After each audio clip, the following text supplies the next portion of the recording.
Swayam Prabha. Digital India. Educated India.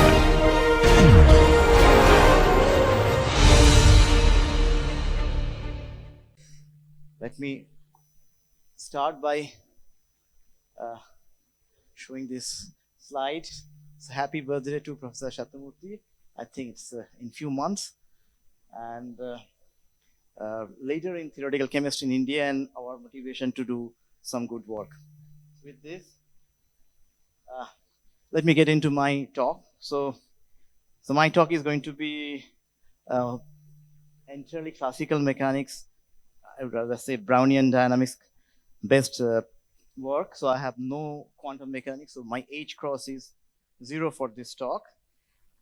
And as you can see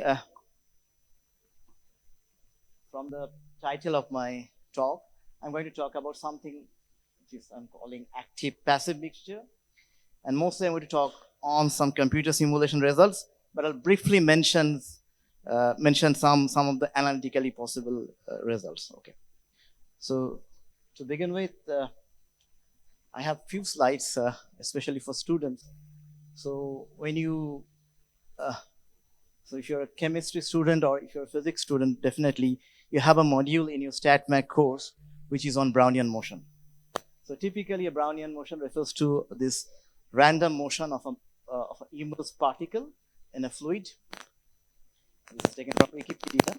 A typical trajectory would look something like this and is observed long back by Robert Brown. Then Einstein came up with a theoretical explanation of this. It was one of the 5 papers he wrote in 1905. And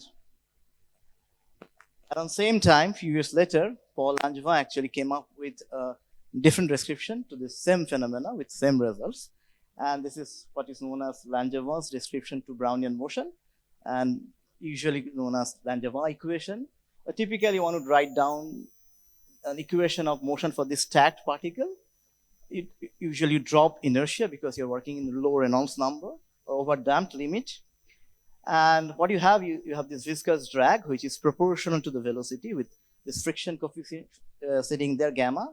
And then you have random noise, xi of t, coming from the environment. And this xi of t is actually, if you take an average, is 0. And it has a correlation like delta function in time. So it is entirely Markovian in nature. So this is a Gaussian theory. And you're in equilibrium, a distribution is Gaussian as shown here. But for today's talk, you have to go beyond this usual Brownian description. And what I'm going to refer to now, which is known as active Brownian motion, which is shown here. This is a typical active Brownian walker. And this is a typical motion shown by some bacteria. Some bacteria show what is known as run and tumble. Some bacteria show this kind of active Brownian motion. And what is important in this case, that this motion has some sort of persistence, which is completely absent for a Brownian walker. So this is a typical Brownian walker, which will follow Einstein's description or Langevin, the standard Langevin equation. And this is a bacteria or some engineered colloidal particle, which is moving with some velocity v in a particular direction, and then it changes its direction. So there is persistence in its motion. So this map actually gives you many examples. This is speed over size. You can see that you have like sperm cells, you have bacteria, and you also have artificially like engineered like nanoparticles and micron size particles rather, which can self-propel with this kind of self-propulsion velocity v and execute active Brownian motion like motion. Okay. You can do bit of analytics if you are in the dilute limit, or you have a single, say, active particle. This is in 2D, moving with the velocity v. You can write down the Langevin equation, and you'll see that the effective noise acting on the particle is no longer delta function in time. It has a memory or a persistence time, tau of r, shown here. And that makes the mean square displacement to grow as t square for intermediate time. And in the long time limit, it is again growing as t, as usually done, seen in Brownian motion, but with some effective diffusion constant, which is greater than the thermal diffusivity given by Einstein's description. So there is a gain in diffusion in the long time limit. Very short time limit is thermal diffusion followed by this T square behavior. You can call it super diffusive, and then again diffusive limit, but with enhanced diffusivity. This is typical of active Brownian motion, a single active Brownian particle. Now you can think of having many active Brownian particles, but and also you can think of a situation when you have active particles as well as some passive particles. So you can have a collection of active and passive. So passive means they are following Einstein's usual Brownian description, and active means they are following this active Brownian motion. When you have them together, it is possible to see some sort of phase separation. I don't have time to discuss in detail, but it is possible to separate them depending on the density. You can also separate them inside a microchannel using some fluid flow. So this is already known. So for today's talk, I'll talk about two problems where actually I'll show how you can separate if you're a mixture of active and passive particles. The first part of the talk is in the limit when the density of these particles are low. In the second part of talk, I'll show you that when you have high density of active particles, how you can actually show some sort of phase separation by inclusion of some passive objects. So as I mentioned just a few minutes back, in 2D you can work out the analytics of the active Brownian particle. It's also possible to do the same thing in 3D.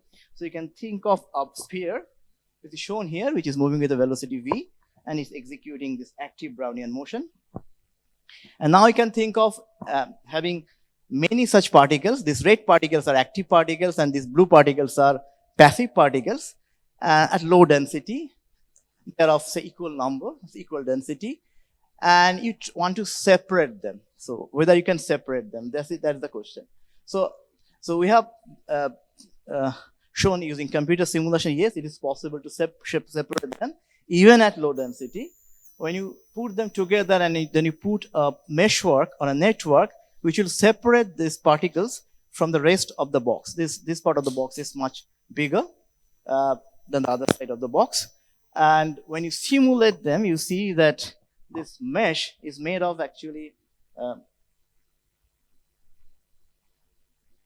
mesh is made of actually this bead and spring. This is an elastic mesh. And when you simulate them, you'll see what happens. So this is, the first case is when you have only passive particles and you engineered your mesh in such a way that the mesh size is smaller than the particle size. And on the right hand side, you have a situation where actually you have a mesh size smaller than the particle size, but now you can see when you start your simulation, only the active particle they can push because they are moving with a velocity v. They're like bacteria. And so they can push and stretch the network and go to the other side. And deliberately we put the volume of the other side much bigger so that recrossing, coming back, the probability is very, very low. So eventually you can actually separate them. You can have blue particles on the smaller box, and in the larger box you can have the the red particles. Okay. Then you can play with this mesh size over the size of the particle. So you can have three scenarios. So let me show you this. So this is the scenario where the particle is smaller than the mesh and is not very interesting. You'll see that then the separation is not that effective. On the other hand, when you have a situation just shown here, your particle size is bigger than the mesh, then you will see that if you define a permeability, so this is the case where, so you'll see that beyond a time scale, it starts penetrating, it goes to the other direction. And if you go to high activity, you'll see the rate is very high activity or high Peclet number, which is the measure of activity. You have very, very good separation. So it starts earlier and then it saturates to a value depending on number of particles. Okay, so you can separate them. This is like osmosis, but remember that one type of particles are actually active Brownian particles. Okay. So let me show you a video, and just by looking at the video, you can see here you have immediate permeation and separation. And this is the case when the particle is roughly the same as the mesh size. But if you have a situation where the particle is smaller than the mesh size, then there is a delay. The particles start pushing the network and eventually start leaking.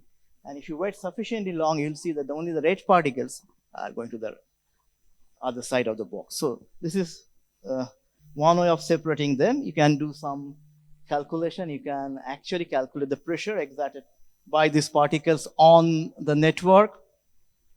It is possible to show that this pressure, when you plot as a function of this quantity Peclet, which is the measure of the activity, which is proportional to the self-propulsion velocity shown here, it scales as Peclet square. So there is a robust scaling, and this scaling holds when the elasticity of the network is not too high, not too low. Actually, it's possible to do some sort of analytical calculation and show that the swing pressure is proportional to this square of the Peclet number, and your diffusivity is actually proportional to this Peclet square. So as a result, your pressure actually scales as Peclet square. It's possible, but this is with hard wall, but we have like permeable wall. We can vary the stiffness. Obviously, if you vary the stiffness, if you make the network stiffer, then the permeation is delayed and it takes time to permeate. So I have already summarized this part of my talk. So we have shown using computer simulation that it's possible to separate these active and passive particles when they're of low density. But things get really interesting. This is just a cartoon. Things get really interesting when you have high density of active or passive particles. So when you talk about phase separation, we talk about objects where actually they are sticky to each other and they undergo some sort of phase separation. It could be some proteins or some Lennard-Jones kind of fluid. They show what is known as liquid gas phase separation. For that, you need some sort of attraction, some Lennard-Jones or some sort of attractive force between these particles. But about 10 years back, people have shown using experiments, it is possible to design things which are self-propelled. And when you have these self-propelled active Brownian-like particles, if you have many of them, and though they are not attracted to each other chemically, there is no weak interaction. When they're active, they start actually forming these small clusters shown here. You can capture this using computer simulation. It is possible to go to a density where you have many such particles, and eventually you'll have a low density and a high density fluid. You have a phase separation, and this phase separation is entirely driven by this activity or motility. And in the literature, it's known as the motility-induced phase separation, or MIPS. So the MIPS is like a traffic jam. So you can think of, I have n number of active particles, like n number of drivers, very stubborn drivers, driving on a road, and they're so stubborn that when they meet each other, they don't change directions. Okay. So while two are meeting, they're stubborn, they have a persistence, they don't change direction easily, and within that persistence time, another guy can come from this side, another particle can come from that side. So eventually you have a jamming kind of situation, and that will lead to this kind of phase separation. So you'll have a coarsening, and eventually you'll have a high density fluid and a low density fluid. And you can capture this by computing the local density profile as shown here. This is at low activity. When you go to high activity, you have two peaks. This bimodality in this local density actually shows there is a phase separation. So you can have different mechanism. You can have nucleation and growth like first order, or spinodal more like second order kind of thing, depending on the density and other factors. Then we played with this model where you have bunch of these active particles shown in green with red arrows, and they are at a density where they don't undergo this kind of phase separation because there are not enough number of particles. But can you actually start this phase separation just at this low density? So look at it. So they are at a density, there is no clustering, no phase separation. Density is given by this. This is actually hard sphere, like area fraction. This in 2D. And then you introduce a star-shaped polymeric object. These are like bead and spring. you have three arms, the simplest possible star polymer. When you introduce this, you'll see that even at that moderate density, the particles start accumulating around the star polymer between the arms. And these particles are repulsive to each other, also repulsive to the star polymer. But it is just like a support, like a nucleation support, like a nucleation seed. And the cluster will start growing around the polymer. Polymer is also moving because it is also not a frozen object. And when you go to high density, it doesn't matter whether you have the polymer or not. But so what is happening here is that, as shown here, when you are, this is when you have, when there is, the black one is actually when you don't have this star polymer, and the red curve is when you have the star polymer. You can see that because of the inclusion of the star passive object, there is a phase separation, the clustering and phase separation, coarsening. On the other hand, when you go to very high density, it doesn't really matter whether you put this star polymer or not. The phase separation starts and clustering starts, and you can get the phase separation. So there is a typical phase diagram shown here. This is without the star polymer. This is taken from the literature. I'll just skip this part because we have looked at also what happens when you have star polymer, then what happens to the conformation of the star polymer. Quite interesting phenomena. And what happened to the aspericity of the star polymer. I'll skip this. I'll summarize this just by saying few things. First of all, why it is different. It is different because the particles shown here, all the active particles and all the passive particles, they are repulsive to each other. There is no attraction, no Lennard-Jones attraction. Even without having any attraction, it is possible to get phase separation. How? Because you have particles which are self-propelled, which are like active Brownian particles. They're very stubborn. They have persistence in their motion, and that will lead to this kind of phase separation. And this is completely non-equilibrium phenomenon. This is not in equilibrium. And this can also be achieved by introducing a star-like object. Now, why star-like object? You could have introduced a linear polymer. In that case, it is not that effective because for a star-like object, you have the space between the arms. When the particles go inside, they get really trapped. So the coarsening is easier. And the simplest possible model would be a star. Now, the next question one can ask, two questions. First of all, what happens if you go to 3D, which is not easy to answer. The things get more complicated, but we're working on it. But we have an answer to another question. The question is, what happens when you go to low density? In the first part of my talk, I had a collection of active and passive particles. But you can also think of this low density version of this problem, where you have low density of active particles and you have a star polymer. Then the physics is quite different. There you don't have any phase separation, and there you have very interesting phenomena, like there will be something like non-equilibrium version of depletion interaction between the arms of the polymer.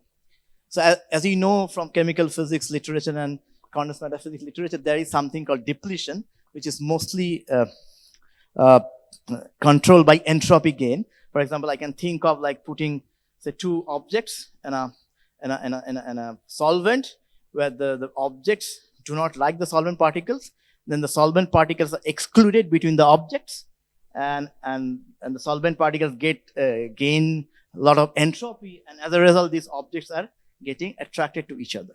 A physical chemist would call it hydrophobic interaction. This is one way of looking at it, hydrophobic interaction. So whether there is a version of hydrophobic or depletion kind of interaction in active matter, like in active particles, and this is exactly what we are currently working on. I'm not going to show you anything right now, but we have some interesting result, and we have seen that it is possible just by playing with this activity. You can control the attraction between these arms of the star polymer immersed in a bath of active particles. So our group is working on what is known as active particles and living matter, other than the usual chemistry problems, which I did not discuss today. And there are some papers which we wrote, and we actually wrote two review articles. This is on some active particles diffusing in a crowded media, And this is more on analytical results on active polymers. And today I discussed these two problems, and they appeared as cover pages in Soft Matter, this one followed by this one. Both the problems were done by one of my brilliant PhD students, Ramanand, who is going to graduate very soon. Second problem was done in collaboration with Ralph, who is from University of Potsdam. And I thank ACRB and IIT Bombay for money, and for funding. And before I conclude, I want to show you one video which will clearly show you how active particles are different from passive particles. This is the setup. I have a confinement, spherical confinement. I have a polymer. Okay, this is entirely a passive polymer. This is bead and spring doing standard Brownian motion.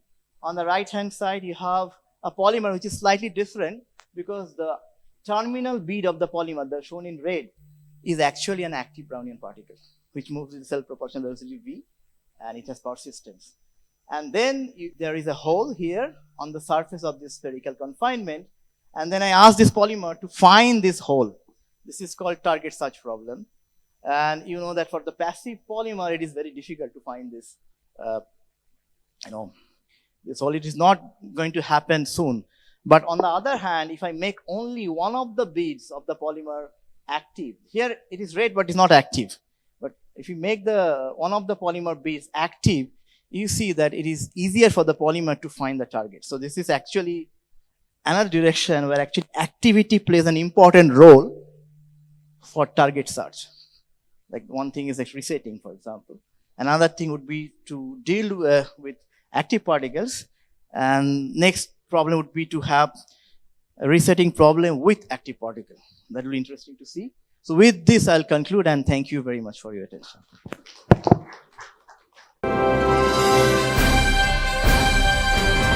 Swayam Prabha, Digital India, Educated India.